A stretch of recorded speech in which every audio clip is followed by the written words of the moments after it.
বিএনপিকে এখনো এই ক্যান্টনমেন্টের মতো করে যারা কথা বলে, সালাউদ্দিন সহ যেসব লোকজন, সালাউদ্দিনের প্রতিটা কথা শুনলে মনে হয় বিজেপির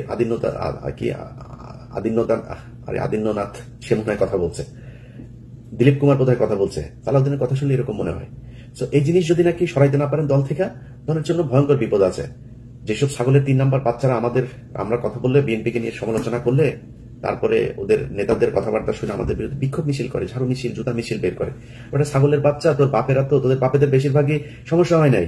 গত 15 বছর ভালোই ছিল, তারা দেশে ছিল, 2-3 দিন জেলখানায় গিয়েও, আবার সোনারগাঁ হোটেলে গিয়েও থেকেছে। জেলখানায় থাকার কথা বলে সোনারগাঁ হোটেলে ছিল রাতে, এরকম নেতাও চিনি তোদের এই বাপ ফখরুল বাপ 5 স্টার হোটেলে ছিল।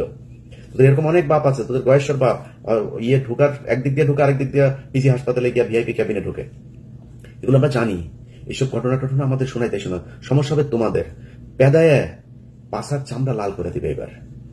যা শুরু হয়েছে, এগুলো যদি কন্ট্রোল করতে না পারো, সামনের ভবিষ্যৎ ভয়ঙ্কর। আমরা গত 5 বছর যেভাবে আওয়ামী লীগের বিরুদ্ধে যে যুদ্ধ করেছি, ওই যুদ্ধে নামতে পারবো না। অনেক হয়েছে ভাই, নিজের পরিবারের অনেক ক্ষতি করেছি। আর না, ওই জায়গায় আর যাবো না। আপনারা বাংলাদেশের মানুষ, আমার গত 5 তারিখের পর থেকে 3 মাস যদি বাদ দিই, গত 6 মাসের কথা যদি বলি, ভাই প্রকাশ্যে স্বীকার করছি, আমি সবসময় প্রকাশ্যে বলে আজকেও বলছি, আমার ইলিয়াসের মধ্যে অনেক পরিবর্তন। এবং বাংলাদেশের মানুষ কিন্তু বোঝায় না, কিন্তু আমার এই কার্যক্রম দেখে অনেকে বুঝেন যে আমি অনেক পরিবর্তন। অনেক মানুষ প্রতিদিন, এমন কোনো দিন নাই যে ডজন খানেক অন্তত বিএনপির বিভিন্ন চাঁদাবাজির অডিও ভিডিও এগুলো আসে না। চালাই না। কেন চালাই না জানেন? আমি বিএনপির সাথে ওই আগের মতো অবস্থায় যাবো না। আমার সমস্ত ইন্ডিয়া নিয়ে, বিএনপিকে এখন পর্যন্ত অ্যাজ এ হোল দল হিসাবে আমি দেখিনি যে তারা ভারতের সাথে সেইভাবে যাবেও না, কোনোদিনও যাবে না বিএনপি, আশা করি।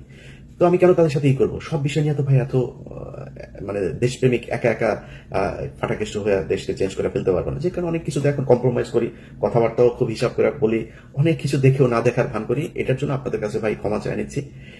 দেশের স্বাধীনতা নিয়ে, সার্বভৌমত্ব নিয়ে আমার অবস্থান আগের মতোই থাকবে। কিন্তু অনেকের সাথে খারাপ ব্যবহারও করি, অনেকে আমাকে অনেক কিছু দেন, ভাই আপনি তো সবকিছু প্রচার করেন, এটা কেন করলেন না? করি নেই ভাই। কারে আনবেন, কারে দিবেন? আপনি এই গত 10 মাসের ভেতরে ধরেন আমার কথায়, আমার প্রভাবে যদি মনে করি 10 জনকে সরানো হয়েছে গুরুত্বপূর্ণ জায়গার, সেই 10 জনের জায়গায় যে 10 জন এসছে সব সে তার মতোই, বরং সে আগের যে আওয়ামী লীগের ছিল, ওরে বললে ও তো ভয় পায়। ওরে ফোন করলে, ভাই হ্যাঁ ভাই খুব ভালো ভাই, আপনার ভিডিও অনেক দিন ধরে দেখি ভাই, সেই ছোটবেলা থেকে ভিডিও, আমার সে 3 বছরের বড়, আমার ভিডিও বলে সে ছোটবেলা থেকে দেখে। এরকম পাবলিকও আছে। তারা কথা শুনে অন্তত। নতুন যারা এসছে, যারা আমাদের কারণে যাদেরকে পাল্টানো হয়েছে, তারা এসে কথাও শুনে না। এই অবস্থা তৈরি হয়েছে। তো পাল্টায় লাভ কি? চলুক, জানলে চলতে থাকুক। বিএনপি যদি মনে করে সব তাদের শুভাকাঙ্ক্ষী, ওয়াকার তাদের কাছের লোক, চুপ হচ্ছে তাদের আব্বা, চলুক, সমস্যা কি? আমরা চুপুর অপসারণ চেয়েছি, ছাত্ররা চেয়েছে, বিএনপি চায় না, তাদের আব্বা হচ্ছে চুপ্পু সাহেব। এ চলে গেলে নাকি ইউনূস নাকি 30 বছর ক্ষমতায় থেকে যাবে। এটা এই ওয়াকারই তাদেরকে বুঝিয়েছে, এডিজিএফআই তাদেরকে বুঝিয়েছে। আর ইদানিং জামাতকে যেটা করা হয়েছে, সব ইসলামিক দল এক জায়গায় হবে না, আর আপনাদেরকে ক্ষমতায় নিয়ে আসা হবে। 2 দলকে 2 দিক দিয়ে মূলা ঝুলায় এমন একটা অবস্থায় দেশ নিয়ে যাওয়া হবে, তারপরে বলবে যে জরুরি অবস্থা। জরুরি অবস্থার পরে সারা দেশে চাঁদাবাজি তো এখন বিএনপি করছে। আওয়ামী লীগের সব ভুলে গিয়েছে তো মানুষ, কারণ আওয়ামী লীগের চাঁদাবাজ নামও ভুলে গিয়েছে।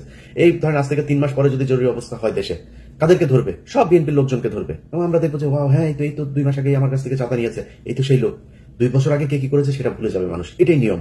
2001 থেকে 5 পর্যন্ত এই দেশে লুটপাট হয়নি। মানুষ গত 15 বছর সেটা বলেছে নাকি? 15 বছর আওয়ামী লীগের কথা বলেছে, এখন আবার নতুন করে বিএনপির কথা বলবে। এটাই ওয়াকার চায়। এইভাবেই ওয়াকার তার গোয়েন্দা সংস্থাকে সাজিয়েছে, এবং ডিজিএফআই এর প্রতিটা অন্তত 90% সবকটা হচ্ছে গিয়া এই মিশনে জড়িত।